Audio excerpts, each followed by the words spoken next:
हिस्से पर बड़ा इतराज किया जा रहा है, जहां पर सदके दिल से माफी मांगने को कहा गया, और जिन पर जुल्म हुआ है, ज्यादती जिनके साथ हुई है, कहा जा रहा है वो माफी मांगने का कह रहे हैं, और जिन्होंने 9 मई किया वो कह रहे हैं किस गल दी माफी, माफी तो प्यो को नहीं मंगनी। इस रवैये पर क्या कहेंगे? देखिए, रियासत की ये पॉलिसी 9 मई के बाद से है कि जिसने भी माफी मांगी है उसको माफ किया गया है। वो अच्छा। असद उमर है, वो फवाद चौधरी है, वो फरूख हबीब है, वो शमशाम बुखारी है, जिसने भी प्रेस कॉन्फ्रेंस करके माफी मांगी है उसको माफ किया गया है। जो माफी नहीं मांग रहा और अपने जुर्म पर कायम है उस पर मुकदमा चलाया जा रहा है। आप मेरी बात समझे। देखिए, माफ करने का इख्तियार तो रियासत के पास मौजूद है ना, प्रोसिक्यूट करे या ना करे, और क्राइम अगेंस्ट स्टेट पर भी वो प्रोसिक्यूट करने या ना करने का इख्तियार गवर्नमेंट के पास मौजूद रहता है। तो मेरे ख्याल में रियासत की ये कोई पॉलिसी नई नहीं है कि जो माफी मांग लेगा उसे माफ कर देंगे। रियासत अपने बंदों पर को बहुत ज्यादा जुल्म या उनको कोई इबरत का निशान नहीं बनाना चाहती। 9 मई के हवाले से मेरे ख्याल में फौज की ये राय मौजूद है कि जो माफी मांगता है और जो निदामत का इजहार करता है उसको माफ कर दिया जाए, और दर्जनों मिसालें हैं जिनको माफ किया गया है। मेरे ख्याल में उन्होंने अपने उस पुरानी पॉलिसी को दोबारा दोहराया है कि जो माफी मांग लेगा उसे माफ कर देंगे, जो नहीं मांगता वो सजा ले ले। लेकिन इससे क्या ये तासुर पैदा नहीं किया जा रहा, या तासुर पैदा नहीं हो रहा कि इमरान खान माफी नहीं मांगना चाहता, लेकिन रियासत इस पर बजीद है, और वो और अपनी पार्टी में मजबूत हो रहा है या मजबूत कर रहा है अवाम की नजर में? देखिए, मेरे ख्याल में ये माफी वाला ऑप्शन शायद इमरान खान को अवेलेबल भी नहीं है। अच्छा जी। ये उन ऑपरेटर्स के लिए है जो जो मेरा अभी इमरान जो जिनके ऊपर 9 मई के हवाले से बिलवास्ता इल्जामात थे, किसी बराह रास्त मुलजम को, मतलब हसन न्याजी को ये ऑप्शन अवेलेबल नहीं है। जो बहुत जो बराह रास्त मुलव्वस हैं उनको ये ऑप्शन नहीं है, बिलवास्ता वाले के लिए है जो जिम्नन है। लेकिन फिर भी मैं समझता हूँ कि खान साहब को शायद माफी वाला ऑप्शन अवेलेबल नहीं। खान साहब को आप कह रहे हैं कि ऑप्शन नहीं है।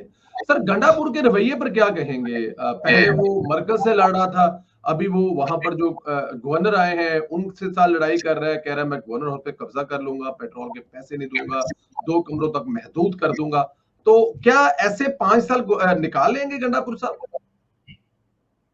निकाल लेंगे, ऐसी कौन सी बात। जाली से बदमाश है, कर तो कुछ नहीं रहे ना। पेट्रोल बंद कर दिया उन्होंने, 2 कमरे में बंद कर दिया। मेरा मतलब है, हमारे यहाँ लाहौर में होता है वो एक रंगबाज था ना, कहते मत्थे रंग देंगे, लाशां लटा देंगे, लाशां दियां लैना ला देंगे। ऐसे बड़े हमारे लाहौर में होते हैं ना, रंगबाज से बदमाश, किसी ने नहीं छड़ांगे, छोड़े ला देंगे।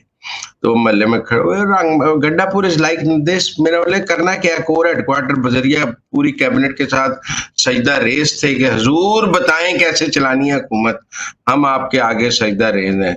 तो मेरे वाले इन्होंने लड़ने SIFC के इजलास में ऐसे जाते हैं जैसे बंदा उम्रे पे जाता है बावजू होके हराम बांध के।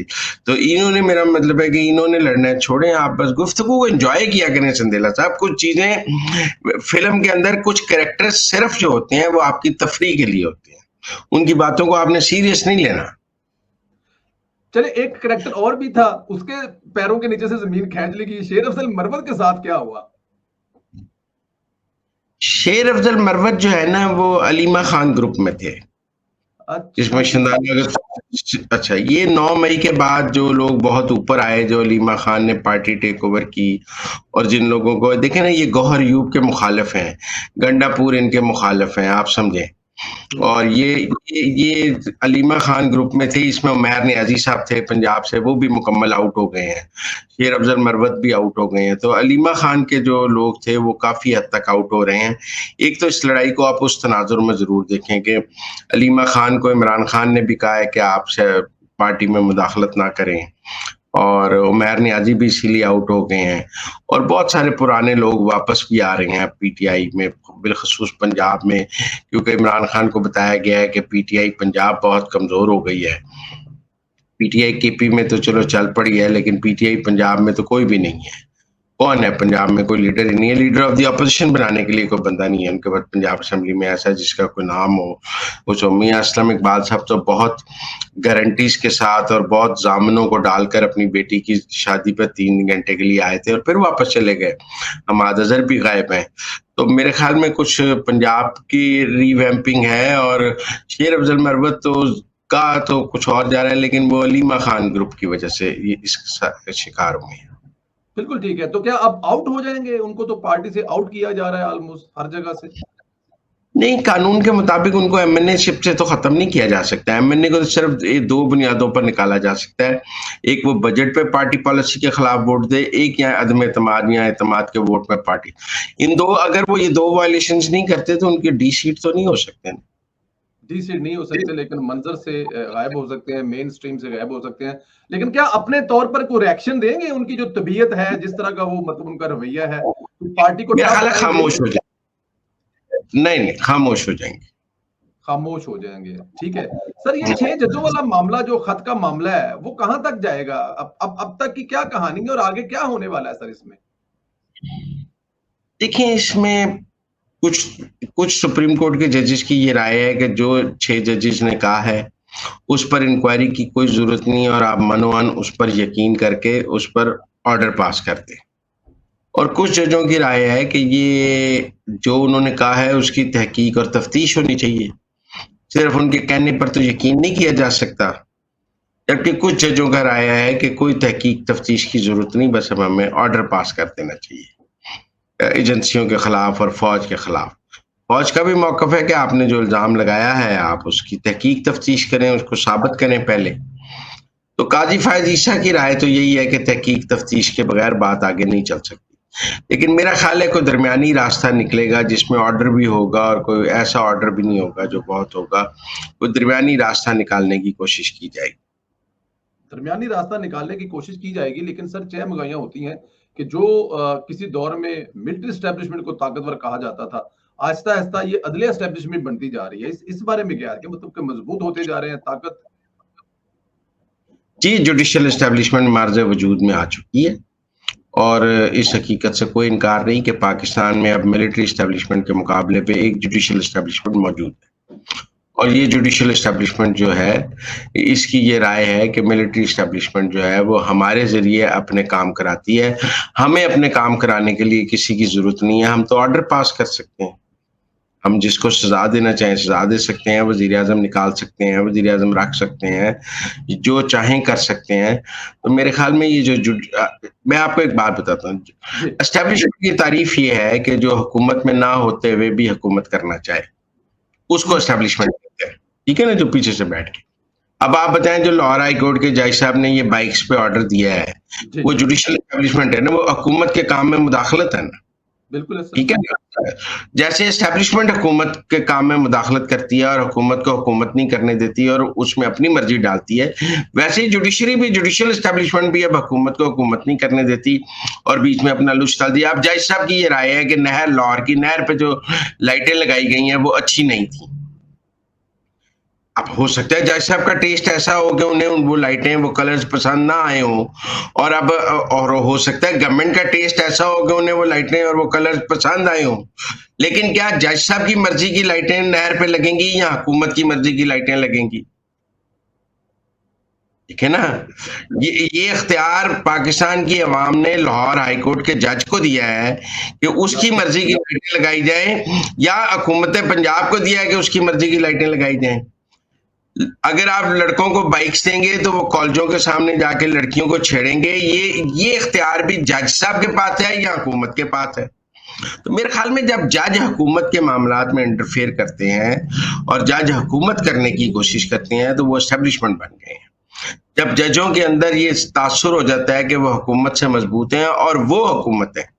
आपको पता है इजाजुल हसन साहब ने फुल कोर्ट में क्या कहा था? जज made law is a law, जज made law is not a law, it's a stupidity. ठीक है, इट्स जुडिशियल एक्टिविज्म। लेकिन अब जजेस का ये ख्याल है कि वो आइन की तशरीह भी अपनी मर्जी की कर सकते हैं। मसलन ये मखसूस नशिस्तों पर आप देख लें, जो बेंच ये समझ रहा है कि वो ये केस नहीं सुन सकता और ये केस लार्जर बेंच को सुनना चाहिए, उसने स्टे क्यों दिया और लोगों को डिसीट क्यों किया? सुन नहीं सकता, उसकी अपनी मौकफ है कि हम नहीं सुन सकते, लार्जर बेंच ने सुनना है, तो स्टे क्यों दिया? ताकत तो बन रहे हैं ना सर। तो सर इसका रिजल्ट क्या होगा फिर? अब पहले तो एक ताकत होती थी ना जो पीछे बैठ के चलाती थी, तो अब 2 ताकतें बन गई ना, तो इसका होगा क्या? कहां जाएगी? इसका फ्यूचर क्या देख रहे हैं फिर आप? मेरे ख्याल में जुडिशियल रिफॉर्म्स होंगी। अच्छा, मेरे ख्याल में, हाँ, मेरे ख्याल में जुडिशरी के पर काटे जाएंगे।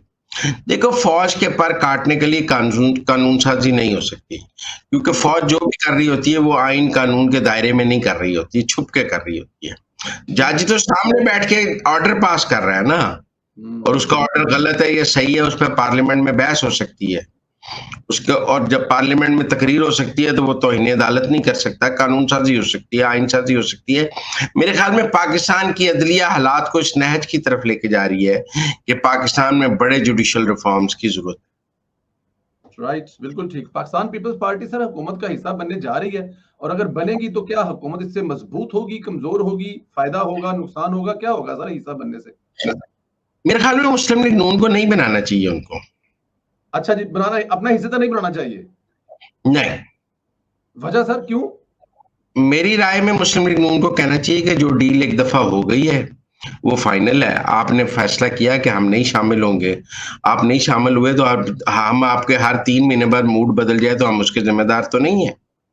उस डील के तहत आपने गवर्नर लिए हैं, सदारत ली है, चेयरमैन सेनेट ली है, उस वक्त आप टेबल पे कहते कि हमने वजारतें भी लेनी है तो हम कोई और डील आपसे निगोशिएट कर लेते। सारा कुछ लेने के बाद अब आप कहेंगे हमने वजारतें भी लेनी है। और वैसे भी मैं समझता हूँ कि शहबाज शरीफ ने जिस तरह हुकूमत की कारकर्दगी को 2 माह में धक्का लगाया, पीपल पार्टी के शामिल होने से सारी स्पीड बैठ जाएगी और ये बस पंचर हो जाएगी, जैसे कि पहले 16 माह पंचर रही है जब पीपल्स पार्टी वजारतों में थी। पीपल पार्टी को वजारतें देने से बेहतर है आप हुकूमत छोड़ दें। बड़ा सख्त मौका है जी पीपल्स पार्टी को देने से बेहतर। किसी हद तक आपकी बात में वजन भी है कि पीपल्स पार्टी ऑलरेडी गेन कर चुकी है, आईनी अहदे ले चुकी है, और अब पहले की तरह फिर आएगी, ऐसी वजारतें लेगी जिसमें उनको कहेंगे देखिए जी हमारा तो कसूर ही कोई नहीं। आपको एस्टेब्लिशमेंट को कहना चाहिए कि ये हुकूमत ले लें, हम घर चले जाते हैं। हाँ, पीपल्स पार्टी को दे दें, चले, ठीक है। अच्छा सर, अनवारुल हक काकड़ साहब जो हैं, उनका रोल क्या है गंदम वाले मामले में? इस वक्त गंदम का इशू एक बहुत बड़ा इशू है, हर टीवी टॉक शो में आकर वो तो डिफेंड कर रहे हैं, कह रहे हैं मैंने फाइल ला दो, मैं कीता है जो कीता है। तो क्या कोई होगा कुछ, क्योंकि एक बहुत बड़ा मसला पैदा हुआ है सर, पूरा मैस है इस वक्त पंजाब में। सर हमारे यहाँ ना पंजाब में ਤੁਸੀਂ ਕਿਸੇ ਦਾ ਬੰਦਾ ਮਾਰਦੇ ਹੋ ਤੇ ਜੇ ਤੁਹਾਡੇ ਨਾਲ ਐਸਐਚਓ ਤੇ ਪੁਲਿਸ ਹੋਵੇ ਨਾ ਤੇ ਤੁਸੀਂ ਉਹਨਾਂ ਦੇ ਘਰ ਜਾ ਕੇ ਕਹਿੰਦੇ ਹੋ ਫੜਾ ਲਓ ਮੈਨੂੰ, ਜੇ ਤੁਸੀਂ ਫੜਾ ਸਕਦੇ ਹੋ, ਤੁਹਾਡੇ 'ਚ ਹਿੰਮਤ ਹੈ ਤੇ ਮੈਨੂੰ ਫੜਾ ਲਓ, ਐਸਐਚਓ ਮੇਰੇ ਨਾਲ ਹੈ। ਮੇਰਾ ਮਤਲਬ ਹੈ ਕਿ ਜੇ ਅਨਵਾਰੁल्लाह ਕਾਕੜ ਨੂੰ ਐਸਟੈਬਲਿਸ਼ਮੈਂਟ ਦੀ ਆਸ਼ੀਰਵਾਦ ਨਾ ਹੋਵੇ ਤੇ ਹੁਣ ਤੱਕ ਨੈਬ ਦੀ ਹਵਾਲਾਤ 'ਚ ਨਾ ਹੋਵੇ, 90 ਦਿਨ ਦਾ ਰਿਮਾਂਡ ਨਾ ਹੋ ਗਿਆ ਹੋਏ, ਹੱਥਕੜੀ ਲੱਗੀ ਹੋਏ, ਬਾਂਦਰ ਬਣਿਆ ਹੋਏ, एसएचओ नाले है तो मेरा मतलब है तड़ियां ला रहे हैं कि मुझे पकड़ के दिखाओ। भी नहीं पकड़ सकते हैं, तुम फौज के एजेंट हो, तो फौज की वजह से आए थे तो तुम्हें एक हासिल है, एक मुकद्दस गाय की हैसियत हासिल है, की कर ली है होता। लेकिन इस वक्त उन्होंने एक और बयान दाग दिया है कि एसएचओ साहब की एक्सटेंशन होनी चाहिए, अभी से बयान दिया, तो क्या एक्सटेंशन होगी अगर मैं गलत नहीं हूं तो? अगर जिनको आप एसएचओ कह रहे हैं सर, होगी एक्सटेंशन होगी सर? होगी। माहौल बनना शुरू हो गया सर? जी जी बिल्कुल ठीक है सर, माहौल भी बनना शुरू हो गया, चले ठीक हो गया सर। पंजाब में है, लाहौर में है, बत्तियां देख रहे हैं, रोटी सस्ती देख रहे हैं, बाइक्स देख रहे हैं, बच्चों का 5000 स्कूल जो है उनको इंटरनेट सैटेलाइट दिया जा रहा है, फील्ड हॉस्पिटल, डॉक्टर इन व्हील्स। मैं मतलब अगर मुझे 10 मिनट लग जाएंगे गिनाने में, 2 महीने में जो प्रोजेक्ट है पंजाब के, पंजाब की वज़ीर आला की कारकर्दगी के ऊपर क्या कहेंगे सर? 2 महीने की कारकर्दगी सर, कोई मैच नहीं है। मुराद अली शाह से, गंडापुर से, सरफराज बुख्ती से उनका कोई मैच नहीं है, बहुत आगे हैं। कई दफा कहते हैं ना कि नंबर 1 के बाद नंबर 2, नंबर 3, नंबर 4, नंबर 5 सब स्लॉट्स खाली हैं, और फिर दूसरा बंदा नंबर 20 पे खड़ा है। जिस तरह मरियम नवाज ने गवर्नमेंट को चलाया है 2 माह 1.5 माह, और जो उनकी परफॉर्मेंस है, अगर उन्हें 5 साल मिलते हैं तो ये पंजाब के लिए बहुत अच्छा होगा। और मैं समझता हूँ कि उनकी कारकर्दगी का जो सूरज है वो बिल्कुल चमकेगा भी और हर जुबान पर भी होगा। बिल्कुल ठीक है। सेहत के हवाले को काफी ज्यादा वो सीरियस ले रही हैं, क्योंकि कहा जाता था कि अस्पतालों की हालत बड़ी खराब है, वहां पर ये है, लेकिन वो अस्पतालों पे बोझ कम कर रही हैं। हर दूसरे दिन सेहत के हवाले से कोई ना कोई दुआएं फ्री ऑन दी डोर घर।